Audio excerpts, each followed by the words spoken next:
Salam alaikum.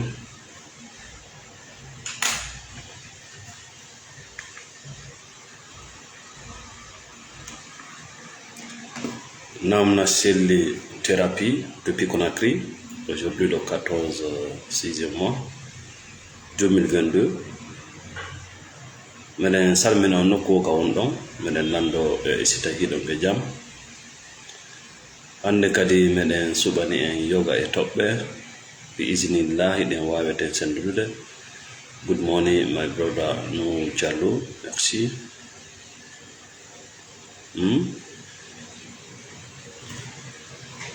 Partagez le live, mettez les cœurs. Mamadou Saïdou Diallo, bonjour. Ba Abdoulaye, bonjour. Lampo Djama parle de mon ami personnel, bonjour. Et l'enfant. Dansoko Mamadou Chiré, le grand opérateur économique de l'Angola, merci beaucoup. Mamadou Houri Diallo Veriba, depuis la baie, bonjour.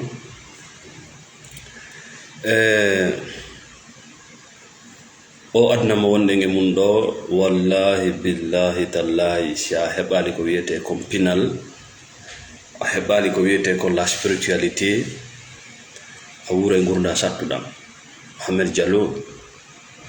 salamu alaikum. Gurda sattuɗam ko ɗum ɓurano wi maishatan danka, a wure gurdam ɓittiɗam. Wona ka leydi wonata, wona ka nder leydi, wona ka kam huyata.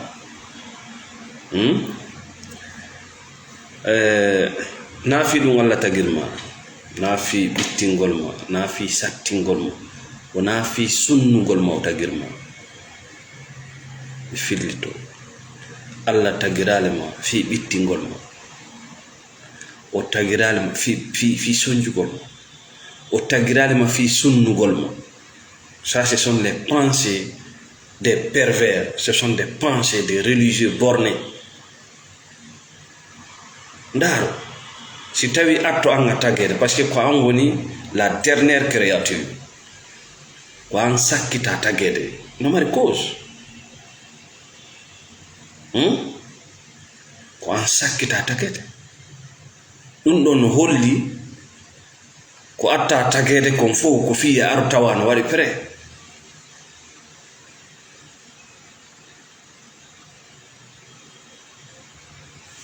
Wona ɗum won plan Allah,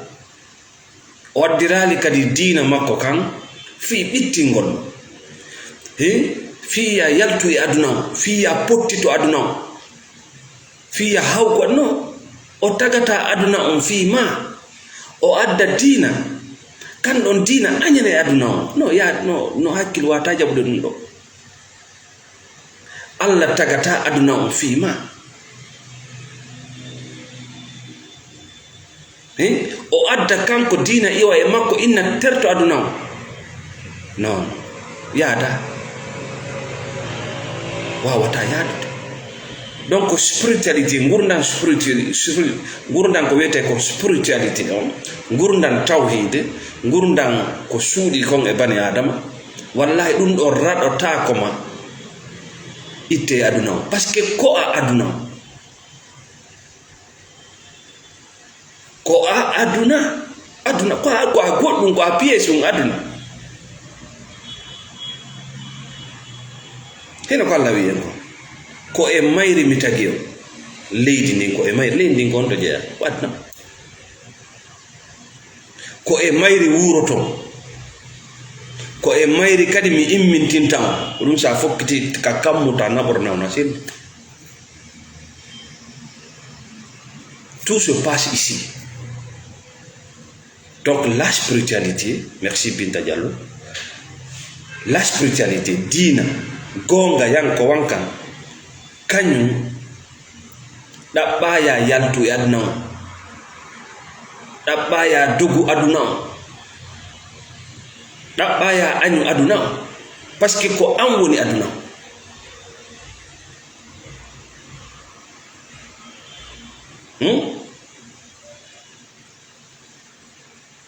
La spiritualité kañum noddete woni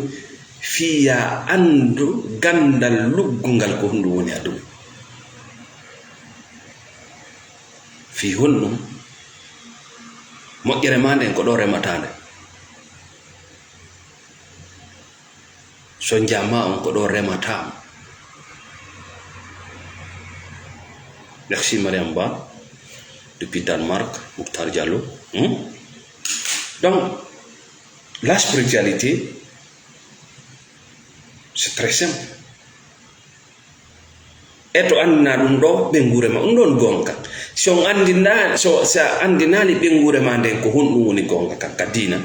ka aduna ka ngurda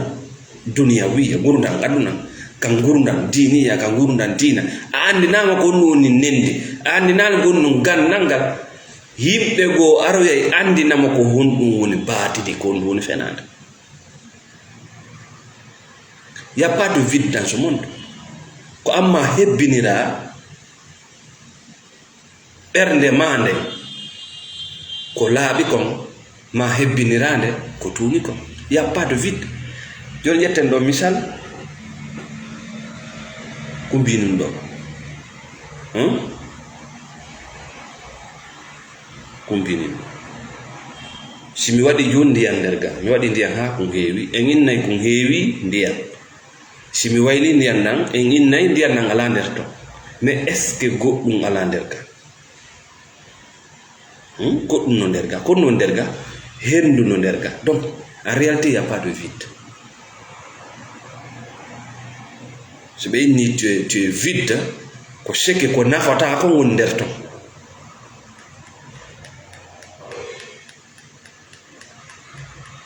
Merci Mamadou Wuri Diallo Heriba. Si on jannali ɓiɓɓe mon ɓen si on jannali hoore mon ko honɗum woni aduna. Aduna on wona hino to hiɗa to ko an woni aduna on hiɗa e aduna on tu fais partie du monde. Ndi leydi ndi yiyata indi e ma ɗen jande ɗe yiyata ɗe kaaƴe ɗe yiyata ino e ma ko ɗum waɗi bana adama sa heɓa cellal kenen be jaɓa leydi ndin teppe maɗen tippa e leydi ndin teppe maɗen ma newe maɗen tippa e leydi ndin ko ɗum waɗi bana adama remowo no selli ɗi bana adama mo remata bani adama ne'owo no selli di bana adama mo ne fiyonnu il est en contact avec la mer la terre. Leydi ndin ko kayri woni nene ma arano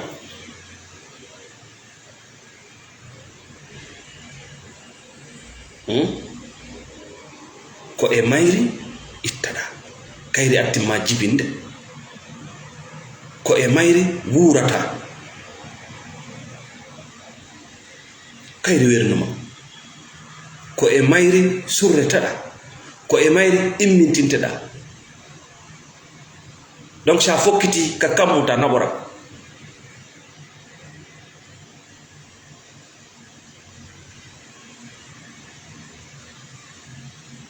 si a jannali ɓiɓɓe maɓe ko honɗum woni haqiqa bomɓe ɓe gara e jannaɓe ko honɗum woni fenade fenade nde wonta ka maɓɓe gonga ko ɗum addi ka meɗen Allah warata goɗɗo na fou va pas généraliser wodi wakkiliɓe woni ɓe woni ɓe jannude tawhid janna figu andina yimɓe ɓe ko honɗum shirku ko honɗum woni ko boni machallah ɓe welta kam meɗen goɗɗo mayata ko goɗɗo wari mo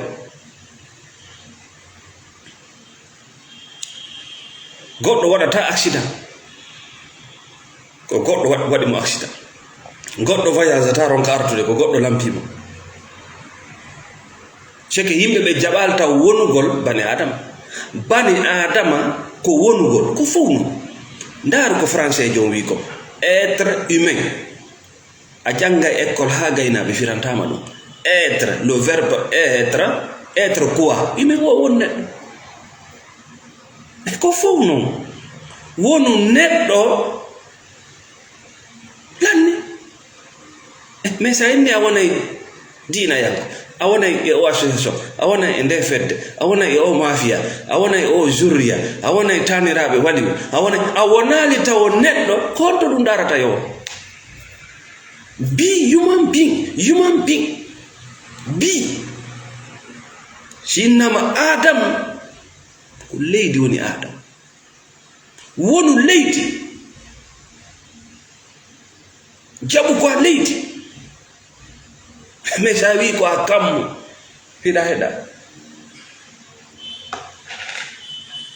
sa wi ko a kammu a hinnayi joni miɗa ɓuri oɗa meɗen ɓuri oɗa miɗa laaɓi miɗa natirni ko minen woni yimɓe aljanna ko minen woni taniraɓe malaika tan naborranka kammu accu men ka leydi ɗon la puissance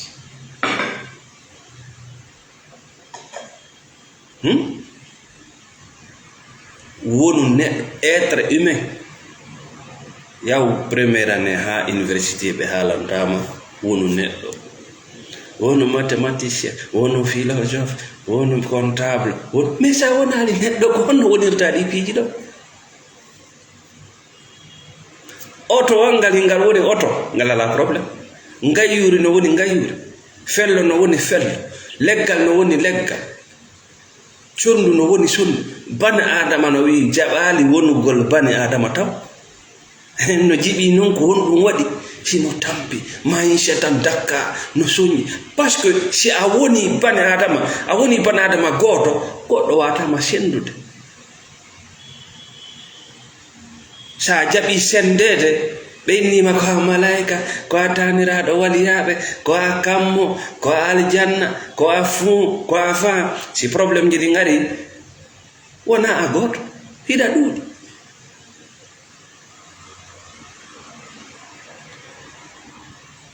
a yiida e batini par ce que anda ko hombo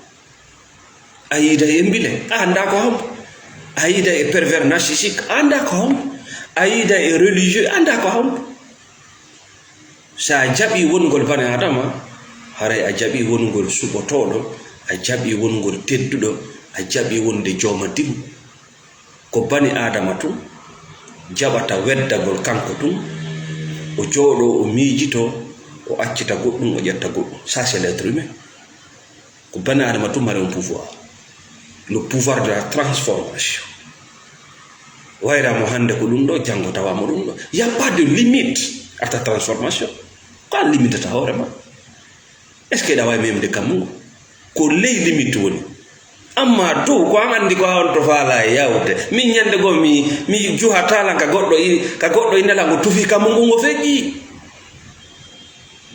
ça va pas me surprendre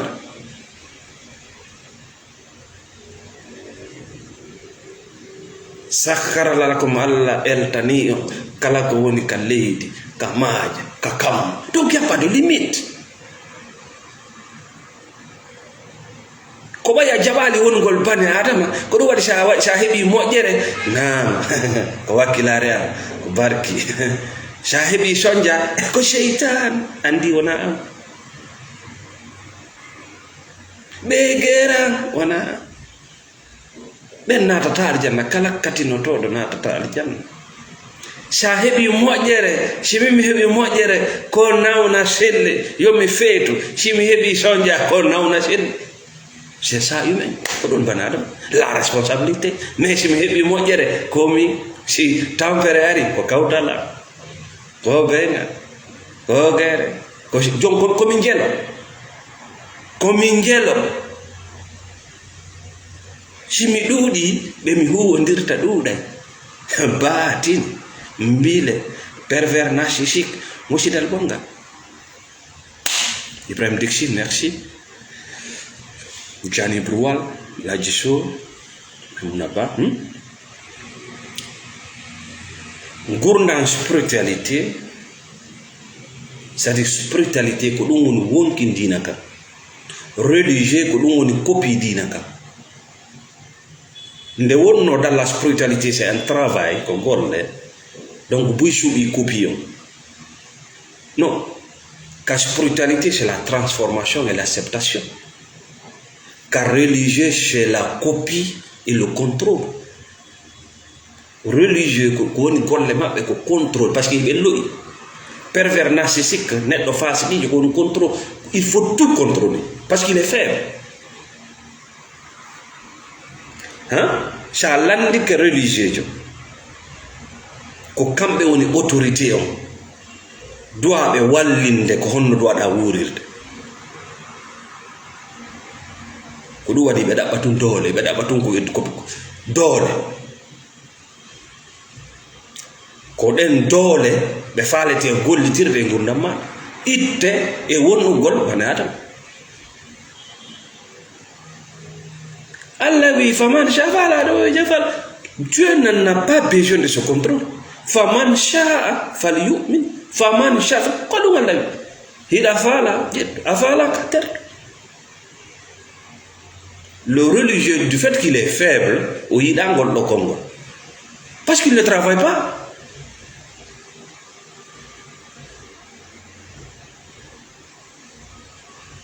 Il dépend de toi.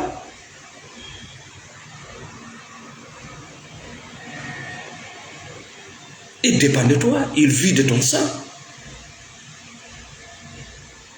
On shikkay ko kamɓe woni fewdi ko kamɓe jogiti gurnama mais ko onon jogui gurnama maɓɓe no e wala matir si a famale a sikkay ko kamɓe on ma wurnude mais ko an woni ɓe wurnude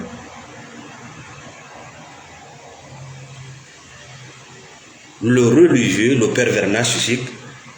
ɓe sikkay ko kamɓe woni autorité waway ɓe réglede ko fofata ko ɗum waɗi kam maɓɓe gonga ma kam c'est pas important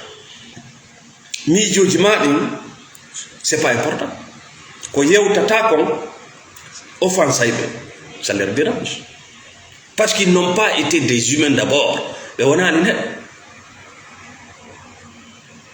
ngayuri ala probléme ko bonoru atata ngayuri ha jakay ɗum ko sondu waɗata hawa nokkugo immondu andi sondu no mari hawa bono no mari hawa shafandu no mari hawa mbewa no mari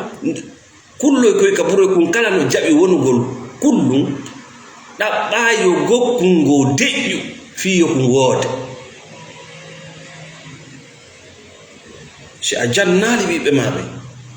haqiqa woɓɓe aray janna ɓe fenade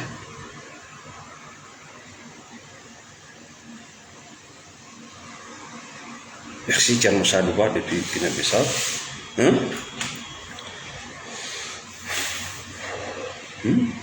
ko ɗum ɗo noon addanta yimɓe ɓen ko wiyete kon traumatisme ɗen jere par ce que yimɓe ɓen jaɓali ɓe wona neɗɗo ɓe wona suɓotoɗo ɓe wonno ɓe wonali neɗɗo ɓe wonali suɓotoɗo donc ɓe a choc heƴata e maɓɓe par ce que bana adama il est capable de s'adapter et de se transformer. La résilience. Choc. Haysi wimo kiw. Himo wawi transformar do immo kadi. Mais ko sa woni neɗɗo sona neɗɗo ko termo si wi ɓum fusi. Dina kam wawatama jogade so tawi wona bani adama. Ko ɗum waɗi a wawata wajade barel. Dina kam wawatama nafude so tawi a jaɓali wongol bani adama. Non. Jawdi ma ndin watama nafude say a jaɓali wongol human being être humain étape ɓurɗo newade étape ɓurɗo newade kon ɓuuri en sattirde ko woni neɗɗo ko ya wonu bani adama on bani adamajo ko on mo golle mun ɗen woni faaleji mun ɗi on tawɗon wawi wonde gooto si o tumbitoto e jama on o arda e nafoore makko nde wona yo aro ƴettugol nafoore e jama ko ɗum waɗi gooto e gando landano wo yahugol an tun voyage e yaadugol e jama an ko ɗum ɓuri e yawde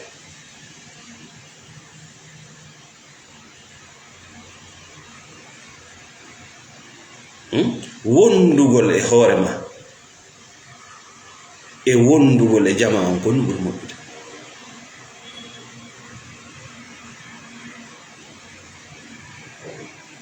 o inni wondugol e hoore ma ko ɗum ɓuri moƴƴude wondugol e feetuɓe ɓe yahangol hoore ma voyage on ko ɗum ɓuri yawde di yaadugol e feetuɓe mana ella ala an tun ko yahata ma yaadugol e jama mais ta yaadu e jama feetuɓe bayle ko ɓuri hewde konko wiyete ko jama ko dongal feytuɓe par ce que si tawi jama o mooɓi yimɓe tawɓe ɓe wonali yimɓe ko kopiji ko nandolla ɓe ardi e diinaji ɓe ardi e feddeji ɓe ardi e leƴƴi ɓe ardi e clanji ɓe ardali e neɗɗanka ko yagal maɓɓe ngal ko no mooɓuɗa ko feytuɓe ko par ce que a mooɓi piiroɓe ƴakkidirayɓe waridirayɓe seekidirayɓe an yiɗa fewde funnage wano fewde hirnage o yeyi hunde wotere mais bane adama fof no fewde nokku ngol bade adama fof no kafi hunde wotere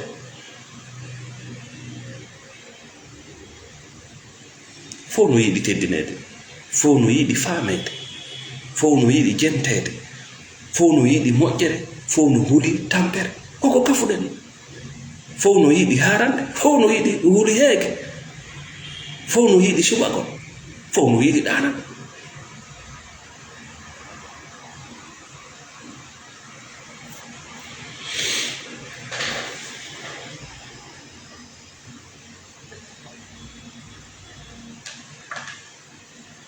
Yaxshi Abdourahmane Sow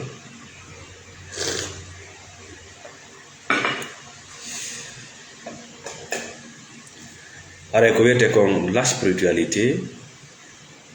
landakima ya dogu aduna o nde wonno a wawata dogude hoore ma an ko aduna hendu nde wonɗa fofude noon ko aduna ndiyan ɗa wonɗa yarde ɗan ko aduna leydi ndi wonɗa hoore mon ndi ko aduna a wata wonde ɓawo jawle ɗen ko aduna sa hoyna ɗaɗi ko aduna nde wonno ko a goɗɗum e aduna on la spiritualité ne te demande pas de fuir le monde mais sa doguerna honto yata ko ɓay goɗɗo wima ka kammu yata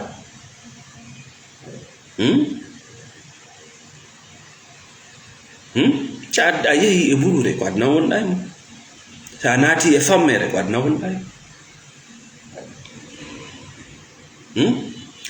spiritualité on ko landema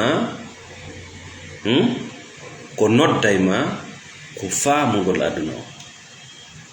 faamama andi kon waɗi siɗen huuli ko ɓaye ganda kon waɗi siɗa huuli mayde ko ɓaye a anda si a maayi ko no wonirta ko fof noon sa jonna mayɗo joni ari ɗo jonnima information laaɓuɗo sans mensonge noka sa waynta ko hay goto plus de peur kon waɗi si boobo ndemo araka aduna ɗo o wullay ko ɓay o anda ko ɗum woni ga hendu wifundu mon ɗum ɗon o andano nan noon o wowiri heɓirde hendu ɗo wowi hendade toon ɗum nan noon ndu wayi ɗum ɗon kaka ƴiƴam woni arde ko honɗum waɗi yaltugol makko o haacay ko par ce que o ari ka o anda kono waɗi sa fokkiti voyage arandema lawol yawgol occident amérique angula kon waɗa heɗɗa huliɗa ɗenji na wonɓe yawde ka yimɓe ɓe wonɗo yahande hoore mum anda ka cippoto anda ka ƴawro anda ko on moni haaldinde mum les vrais guerriers kon waɗi har siɗa huuli ko ɓay ka wonɗa yawde ton anda ko honno waɗi hande sa yiltiti sa arti ka mayɗa yiltitade ton a hula ko ɓaya andi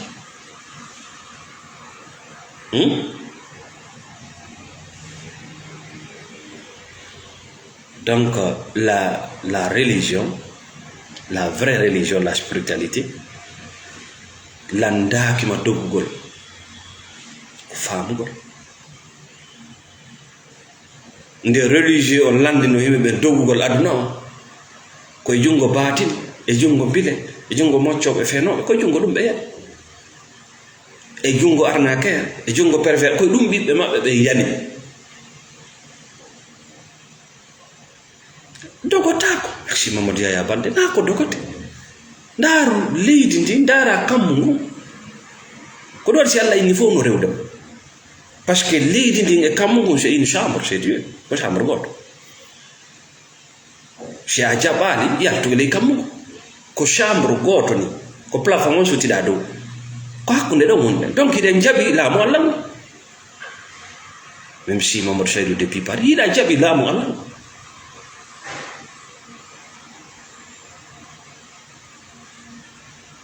hida jabi la ma parce que hida do superpuissance mondiale Amérique non pas de problème mais kali di woni ka kali kam mo be woni ka Allah inni fo no rewde mo ko an nawni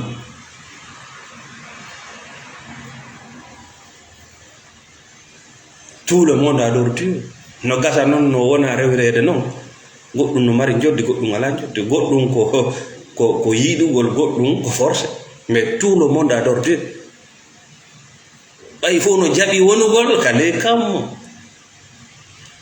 superpuissance mon on do superpuissance mondiale ibe mari bombure wotre sibe dibbine dum ko beppal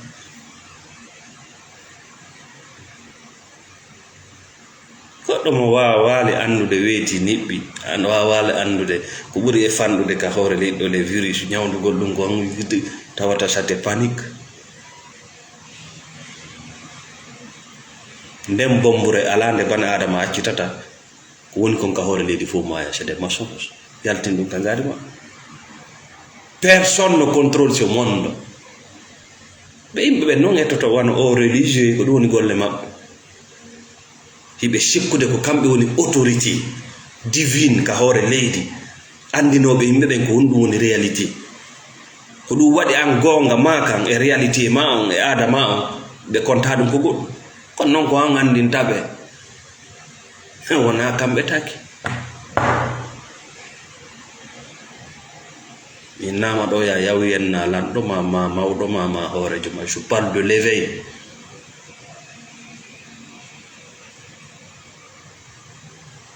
il faut chercher à comprendre ko e ma o wuuri ko ɗum ne éveil ko andu tu as une grande place dans sa vie ko ɓayɗa gollude ko ɗum waɗi simo wooda ko ɓayɗa yobde taxe ko ɗum waɗi simo wooda ko ɓayɗa julde ɓaawo makko ko ɗum waɗi simo wooda an hiɗa wawi woodede ɓaawo makko mais kanko wata woodede ɓaawo ma bon c'est toi le fort ko woni donnuno no ko laamu innata on ko menen donni non ko onon donni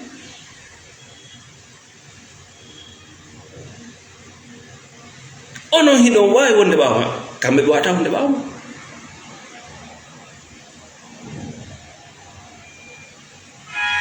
seede ɓe waɗanali on ndiyam ɓe waɗanali on laabi ɓe waɗanali on courant ɓe waɗanali on sécurité mais hiɗon wuuri mais est ce que onon so yoɓali ɓe wuuray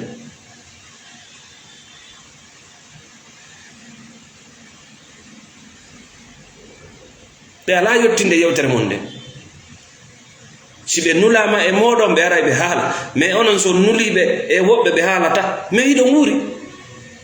message mon gonon ala feƴƴude mais hiɗon wuuri c'est ce qu'on appelle leve andugol hiɗa mari place molanaɗo e nder gurdal goɗɗo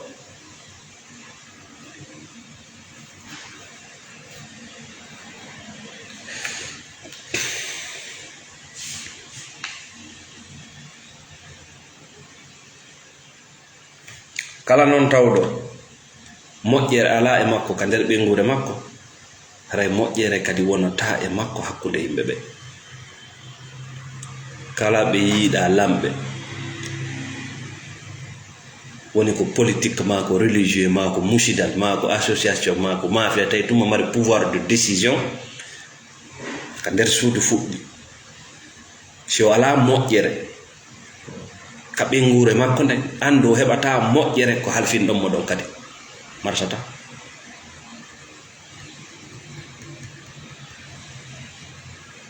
e to moƴƴa ka ɓengure ma sabu honɗum andi golɓe ko honɗum woni gonga ko honɗum woni fenade holluɓe faux billet e vrai billet si wona ɗum goɗɗo Allah e holla ɓe faux billet inna ko ɗum woni vrai billet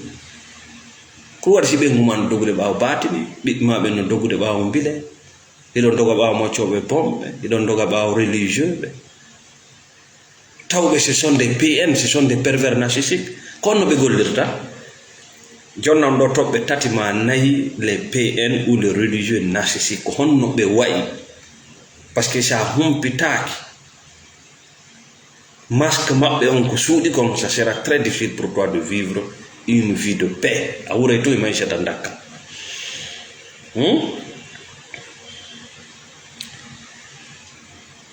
kamɓe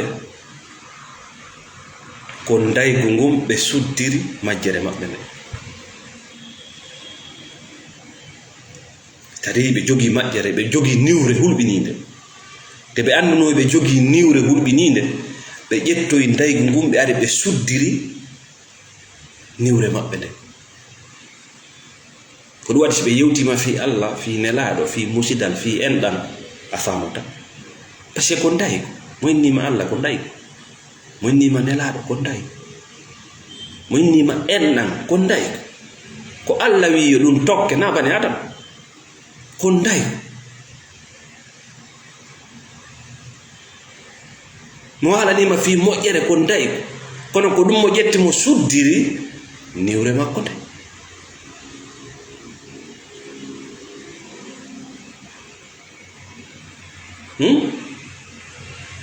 ko ɗum ko Allah nelaɗo ƴettiro suddiri tahuɗo sanamuru makko nde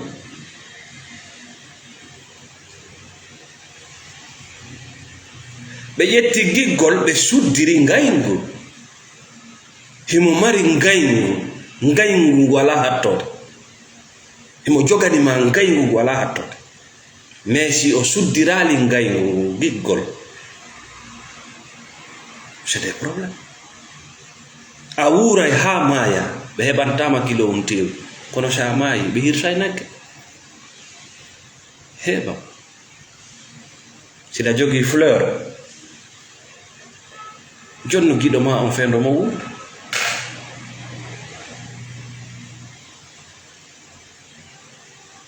sa haɓi nawna selli fewndo o wuuri nawna selli ma inna nawna selli non c'était bon ko giggol ngol suddirɗa ngaygo c'est ça le PN, c'est ça le religieux. Ils ont tellement de la haine si ɓe suddali a fotta e maɓɓe tun anda ko be ɓe suddira ɗum goɗɗum a nawnayi ɓe wallirtama comprimére ma thérapie ɓe wallirtama hay fus kono kala ka karam ko batinijo woni ɓe doginta ɓe naɓe ton par ce que lahi ɓe andi deuxiéme perdant kala ka moccowo bonɗo woni ɓe naɓete ton kala ka haala no wi'a no waɗa no gera no lampa on wallidiray ɗum ɗon hay siko des milliards on wallidi par ce que ils savent que tu es perdant goɗɗum hara ko ɓooƴe ma ɗen tawade acci gollude hara ko hatto jinɗa ko jalis yawgol machine o loota ƴiƴamaɗa ils ne vont pas payer l'argent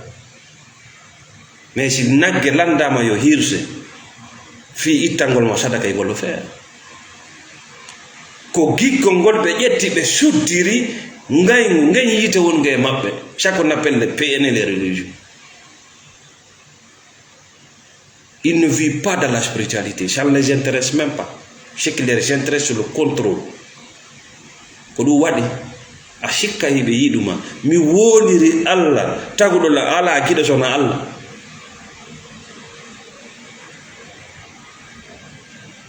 mi wondiri Allah tagu ala goto sona Allah hiɓe yiiɗi ko wonɗa ɓe waɗande ko hiɓe yiiɗi alhaali ma on hande ko ɗum ɓe yiiɗi koko wonɗa ko hande ɓe yiiɗi wona an wona ɗum wonnoɗa hanki anda ko ɗum woneta janngo hay si ko fenande acci waɗugol koko wonɗa ɓe wonma heɓirde ndara yontere pe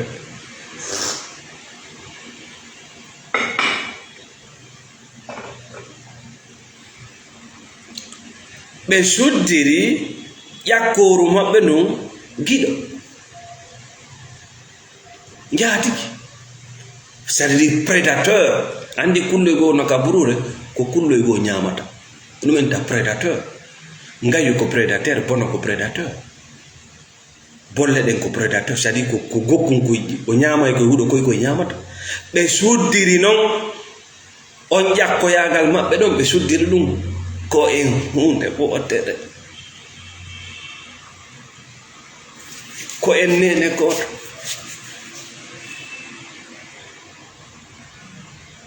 connidire juuɗe yurmodire naɓiɗe ɓe waɗe ka kuma ko yeeyi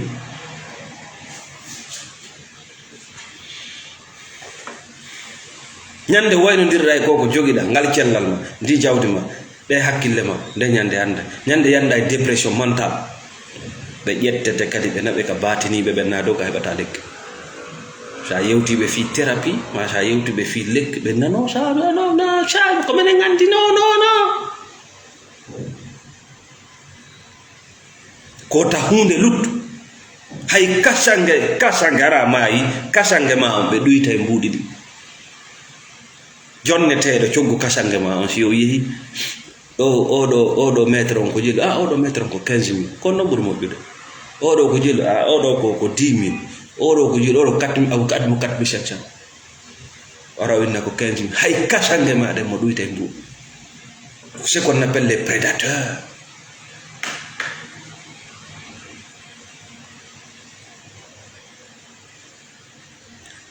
ɓe suuɗa e jamfa maɓɓe kam ɓe suuɗira jamfa maɓɓe kam nunɗal ko ɗum ka yiɗaɓe o ɓe ɗaɓɓa hoolare holniiɗo o annda e holni par ce que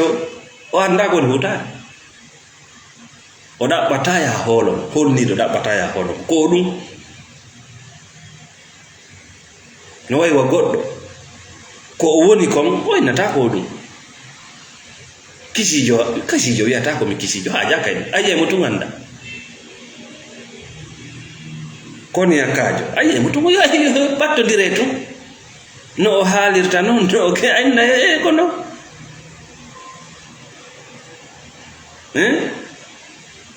kono si goɗɗo feññini goɗɗo fiya andu ko o ɗum na o ɗum nange nge wiyata ko mi nange sa yinge antira wiyata ko lewru ni nan kanki ko wodanike ko argo manifeste bana adama ko woni kon issue manifeste si o tigi ɗaɓɓi no wona ko menen woni représentant Allah sa ɗofti ka ɗoftaki ko yiide jahannama sa yaar no ɗum wona koko beppane représentant homme c'est que a wi Allah no ɗoyi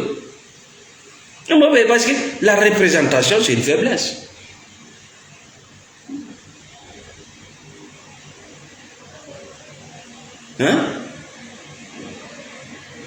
Ida invita dennaboji ɗiɗi ida andi dennaboji ɗin ko leere goto waɗata e leere goto ɗi waɗata ɗi ɗiɗi kala ɗiɗi kala ɗi invita ƴetta goɗɗo ko yaha représente parce que tu es faible Allah nano way Allah sa invitimo e piiji milliard ji o tawete majji ɗi fof alhakim si on guluje on torike Allah okkorme kome ñaama on fof o nani day ɗum nde wotere mo wawi on naɓande ɗum nde wotere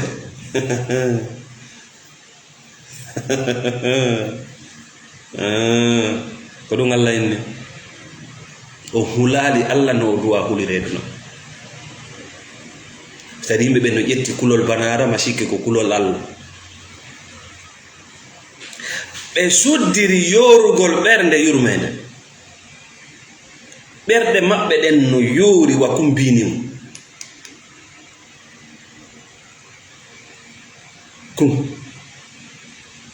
ko juutuɗa tampude ko juutuɗa nawnude ko juutuɗa soñjade ɗum dérangeataɓe on tuma nanataɓe na ko ɗum waɗaɓe ko huɗaɗo ala barke min ngalanamo jaɓaɗo parce que kanko jaɓano wongol bana adama goy jaɓano wongol bana adama donc ɓernde makko nen nde ala to no yoori on noon o ƴettay ɗum ɗo o suddira yurmede empathie ɗum ka yiɗaɓe woyi embano yurmi woyi a feƴƴey tumbe waɗa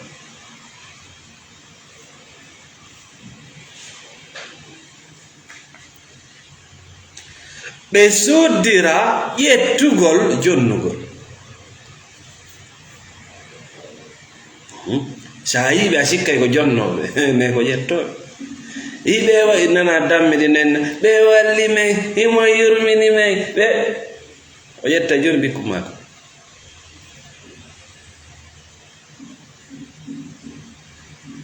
o ƴetta joni ɓikkum mako o jombakum ma o ruka suka ma o rukamo ha o lanna ma o ƴetta mawdi ma o naɓa ka santiye makko o ruka mo ha o lan nawi mo yurmini o si Allah saƴini ndiyan ɗan a weltaki si karam ko batinijo ɗibbi sifon yaltini ndiyan a weltoto ende kala yawda ka karam ko batinijo o hendi jikrowol o ɗibbi ngo ndiyan yalti jogo mo jungo ngo wuddita sifo gon no nder ton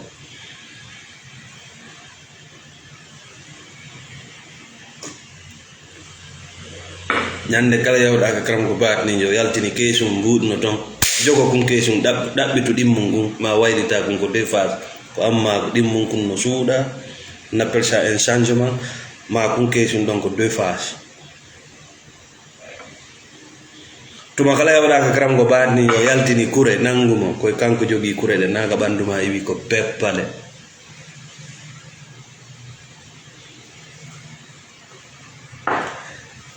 donc karam ko batnijo o jonnata o ƴetta yon bilejo ala ko jonne o ƴetta yon un religieux pervers narcissique o ala ko o jonne o ƴetta yon o ala aljanna o anda ko aljanna waali o anda hay ko woni Allah o ƴettay woni il n'a rien à te donner o ƴettay o inna an ya addu fi sabilillah mais sa falama ko makko ko nga yoɓay an addu fi sabi adde si on addi sa wi ko makko ko ngenayi a wi ko fi sabilillahi gaynama darnere ɓikkoyo amen kay koye yoɓu kombo de si tawi ko yo kan waɗa hanno an monta projet o darna ƴetta janno et puis tu nous fais payer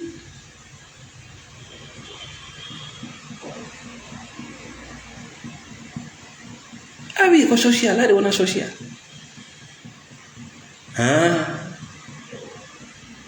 kam wi ko fi Allah wona amin ɓe suddiray ƴettugol ngol jonnugol meɗen darnaniyam meɗen waɗaniyam meɗen waɗaniyam meɗen addaniyam c'est la politique ko ɓe ƴettata kon no ɗuuɗi ɓe suddira ƴettugol ngol jonnugol ko wota jaɓu tammede ta wonu tameteɗo wota yiɗu tammede par ce que goɗɗum no ƴettede anda secrètement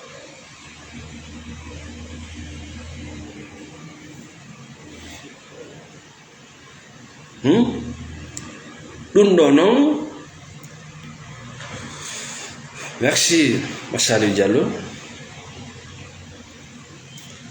merci El Hadji Sow merci Mamadou Saydou Diallo ɗum ɗo noon addana yimɓe ɓen ko wiyete ka nawnare wiyetende trauma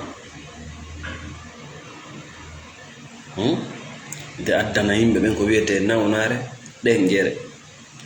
nawnare feetere no faamiron nde feetinte feetuɓe buy no waddi coñci laaɓuɗi no hakkunde mon no jinda ayataɓe haala hiɓe yawde seke hakkunde makko e ɓe wonɓe hoccude ñoogo coñci mum no tuuni ko ridow ngo kunni si kunɗon kadi taƴi o yehi woɓɓe arta woɓɓe ronka artude trauma o trauma ɗo noon si nangi banadama ta sikko kaka hoore tum wonata hino wona ka ɓernde jonne nawnare ɓernde hino wona ka ɗaɗi jonne nawnare ɗaɗi hino wona ka reedu jonne muusu reedu hino wona ka awra jatta awra ma hino wona ka ɗaɗi diwnine hino wona ka gite bonna e gite maɗe. Moi j'ai accompagné un docteur jogiiɗo clinique molanaɗo, je l'ai accompagné en thérapie hari o tampi parce que kanko mo sikkude so waɗi diagnostic nawnare goɗɗo yi nawnare nde so windi lekki kin haray gasi. C'est pas ça. C'est à cause de mes vidéos o andi maladie ji nawnaji buy ko manifestato physiquement. Ce sont des maladies émotionnelles, spirituelles. parce que si neɗɗo jaɓali wongol bana adam hay gonga o jaɓata réalité sa wi'i bani adam mo hakkille mum hisi so heɓi moƴƴere ko kanko so heɓi bone ko kanko a ñawndimo mais mo hakkille mum hisa sa innimo sa heɓi moƴƴere ko an o jaɓay sa heɓi bone no ko honno noon o ronkata yiidirde e nawninayɓe mo ɓe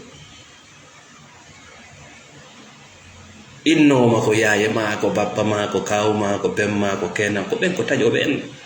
innoma ɓattoɗo mi mocci awra ma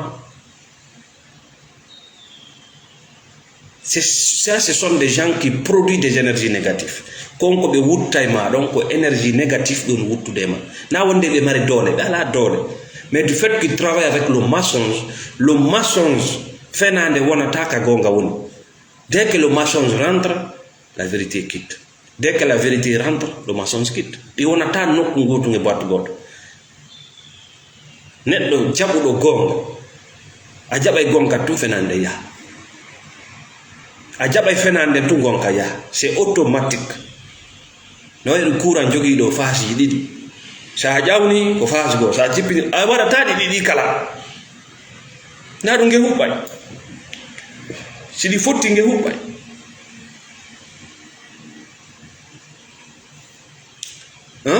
o nde oɗo docteur jo faamu no way marɓe traumatisme nawnaje ko ɓe manifestata ko fof wawata dikkude trauma maɓɓe o dikkali o fuɗɗi automatiquement orientude nawnuɓe goo ka thérapie tadi gollira psychologie nan comportement humain sa yaadi e docteur joa o inni bon je ne comprends rien wattañiila on yettanayma kadi ya hukkondire koɗo yata ha ɓe cheke tawa ko ɗum ala to ɓe jiiɓe ɓe kupa ɗaɗi goo duwanoɗi golde ma ɗi itte pour rien a yehiɗo ɓe innima ko pali ko diabète ko gongol ordonnance waɗƴat a yehiɗo mais arrête toi ci wonu bani adama c'est tout ko docteur jo jeeɗi woni ñawde kulle ɗen ka burure c'est parce qu'ils ont accepté d'être des animaux ko fittoɓe jeeɗi wonɗa yide ka kammu no fitta kammu ngu kon waɗi si kammu ngun tuna ko ɓaye ngala ton donc tu es rempli de pensées de saleté de pensées de négatif qui te rend malade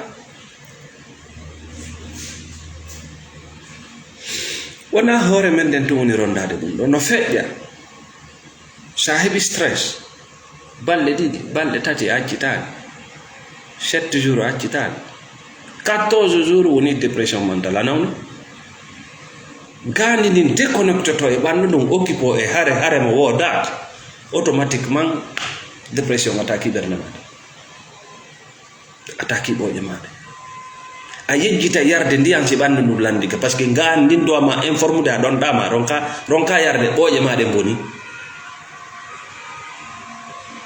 a ronka ñamude si a weelan par ce que ngani ndin duwandi addude signal par ce que ko tetekki ɗin naɓanta ngani ndin innawa ga wiiji ɗi ngandi naɓandu ɗum wala yaw ñama kun connexion hum iwi hande kadi ngani ndin a naɓidi guerre mondial ko ɗum yiyata ɗoygol ma ngol no ɗuyti ma eɗa ɗano tu hiɗa ronki golli golla ɗaniɗa no ronki tu ayi aduna on tawa c'est pas la peine quand on futtuɗa miijade pourquoi tu es là est-ce que ça vaut la peine de vivre merci beaucoup Keita Ibrahim donc a lannode yewtere men en wiyay wiyete ko spiritualité landakima dogugol aduna ko fus ya tawo yalla anda o golla ko golli ɗo fof an inna ko fus ko a golli a tawoyani spiritualité o la ko waɗi siɗa wiyede adnan ko fus saguijo won ma wiide ɗum par ce que wala golluɗo ko fi wota faamu kanko ko fus ko fi kala ko jattuma kala ko o siiɓima wona ya décourage wona hunde quoi si angi da kalina nge kanko mo na hunde si goddo toñima no mi hetto aya ko fi no ko fi yo coloniser ko fi ta andu wala ko jaman no marina fore kange no marina fore boxik no marina fore puteje maade no marina ko fi ta fam ko mbugo gondama jonni ko fi day anday ko fus ono yaw ka suudu makko ya danki ka walto ɗon ya otowal makko ngal ya sonna makko ɓe ya ko ɓe wattoto ko ya ñamete makko ko fusa en son seul no ƴakke mais tous les jours tu es prêt avec l'argent de le monde dans les églises, dans les synagogues, dans les mosquées. Le religieux est très dangereux parce que c'est le contrôle. Kala ko yiɗano ɗaɓɓa contrôle gol no loyi kala ko loyi ka hoore leydi ɗo no yiɗi contrôle parce que si contrôle laali si ɓe acci tun a miijiti que c'est un danger.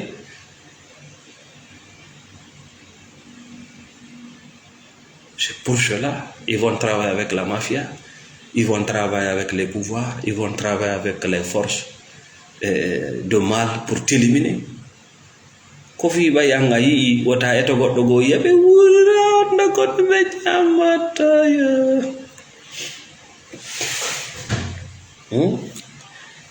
haray piiji ɗiɗno toon wota ronko wota haaru ɗaɓɓugol gandal, wota haaru kadi ɗaɓɓugol jawdi ɗaɓɓu. Il faut chercher min nama ya miile min nama ya haaso goɗɗo min na ya ƴiiw goɗɗo mais won koƴaɗo gandal won koƴaɗo jawdi parce que ça te libère. Ta heɓu gandala inna mi jangi min andi tawi jawde nena ko mi woni tugal Allah ka amen hajjini sappono gay non. Affaire d'argent, affaire de la science, c'est l'affaire de tous les jours, c'est comme le vent. Ahare fofugol ahara no falira ni fofugol falira ni jawde gandal. C'est le religieux qui va toujours chercher à te limiter. Le religieux va toujours chercher à te limiter. Kanko innayma jangude deftere ta jangude de yawendi leydi ta yawendi de gollu ɗum ɗo ta gollu ɗum ɗo de wondo piiji ɗi acca yimɓe ɓe yiya sinon yaata ɓe yaata e mum si yaata ko ɓe terto mais que ça soit leur vie ko ɗum woni biyuma wonu neɗɗo être humain ta jabonde gertogal ferme.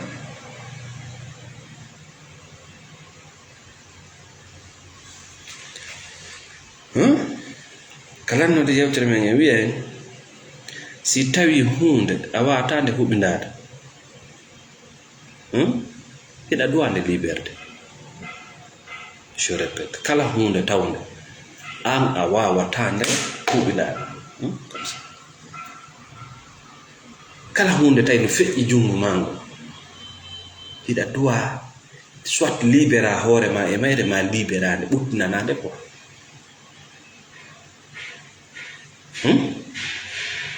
Gurdam yimɓe ɓe ngawata huɓindade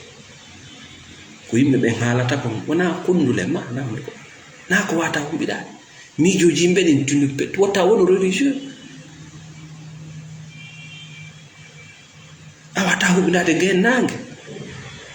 a wata wiide ko wonno waɗata janggo c'est pas dans ton pouvoir. Ko feƴƴi ala doole a wata waylde ɗum ko waɗi net ko noon duwa wonirde kono hande ina wawi gérde hande. Merci Ousmane. Ina wawi gérde hande, ina wawi accutude goɗɗum hande, ina wawi wadde goɗɗum hande. Wota force wondigal, wota ɗaɓɓu yo fof yiide emba ɗum ko golle an a yiiɗali fof wonno fof yiiɗirayma. Kala ko waɗuɗa woɗa e goɗɗo tawa hay o yiɗa hay ɗum nduɓu. Siɗa faala hara ko malaika waylotoɗa, les gens vont toujours te détester. Kono no wonanta golle ma. C'est le religieux qui te pousse à ça. Ah, mais fait que leñal gata, mais fait que fedde wotere donc ko ni o dowa wonirde. ko an tagimo ka on mo fofinde ko an jeeyi ayi ko ɗum fof ko o probléme ko min jeeyi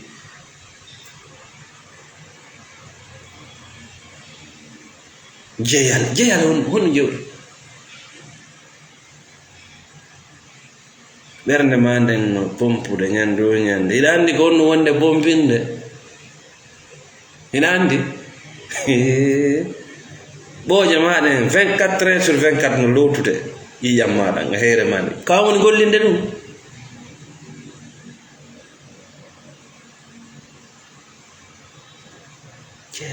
jeyal honto ittuɗa ngal honto ittuɗa ngal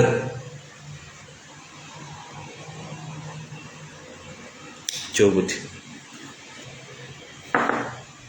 to waray ene weltani kala ƴettuɓe tammu jenti nawna Shelly Therapy ene weltani kadi kala wonɓe sponsor de page amen on nokku o kaɓe woni aduna o ene weltani kala wonɓe darde kala wonɓe commentude o page amen ɗo. Merci beaucoup à tout le monde. Meden tori Allah subhanahu wa ta'ala nawnuɓe ɓen yo Allah hayfiniranɓe cellal patiɓe yo Allah yafoɓe wonɓe dogude ɗaɓɓa kaydi yo Allah newinanɓe faalaɓe artude ka leydi men ɗo yo Allah newinanɓe faalaɓe jombude yo Allah newinanɓe faalaɓe ɓiɓɓe yo Allah korɓe wonɓe probléme ji kasoji tawɓe ko toñaɓe yo Allah yaltinɓe e kaso dow tooñe tawɓe ɓen ko toñuɓe yehi ka kasoji kadi yo Allah yaltinɓe ɓe yaltira sabu sansugol. Assalamu aleykum wa rahmatullah.